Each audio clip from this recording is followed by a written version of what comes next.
មនុស្សឬក៏វត្ថុពីរដែលវាមិនមែនជាការពិតឬក៏មិនត្រូវបានគេជ្រើសរើសស្ដីទាំងអស់គ្នាស្វាគមន៍មកកាន់សាលារៀន Enhance អញ្ចឹងថ្ងៃនេះយើងនឹងចូលទៅដល់មេរៀន grammar ថ្មីមួយទៀតគឺ correlative conjunction ដែលនៅក្នុងហ្នឹងគឺយើងនឹងរៀនអំពីការប្រើប្រាស់របស់ either or ហើយនិង neither nor អញ្ចឹងដំបូងឡើយយើងចូលទៅមើលការប្រើប្រាស់របស់ either or មុនសិនអញ្ចឹងសម្រាប់អត្ថន័យរបស់ either or ហ្នឹងគឺវា express អំពីជំរើសដែលនៅក្នុងហ្នឹងជំរើសមួយគឺត្រូវបានជ្រើសរើសឬក៏វាត្រូវបានកើតឡើងពិតប្រាកដអញ្ចឹងឥឡូវយើងក៏លេចទៅមើល example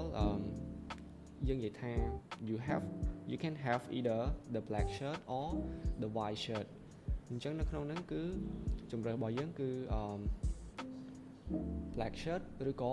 white shirt អញ្ចឹងយើងត្រូវតែមានការជ្រើសរើសនៅក្នុងប្រយោគមួយហ្នឹង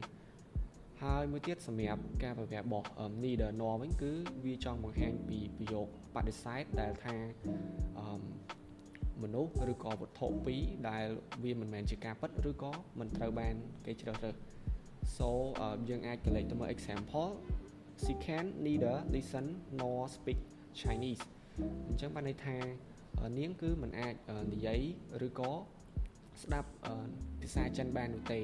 អញ្ចឹងកន្លែងហ្នឹងវាចង់បង្ហាញថាការប្រើប្រាស់របស់ neither nor ហ្នឹងវាបង្ហាញពីចំណុចមួយដែលវាបដិសេធនៅក្នុងប្រយោគមួយហ្នឹងហើយជំរើសឬក៏អ្វីទាំងពីរហ្នឹងគឺមិនត្រូវបានកើតឡើងពិតប្រាកដនោះទេ so មេរៀនរបស់យើងនៅថ្ងៃហ្នឹងគឺមានតែប៉ុណ្្នឹងជួបគ្នានៅវីដេអូក្រោយ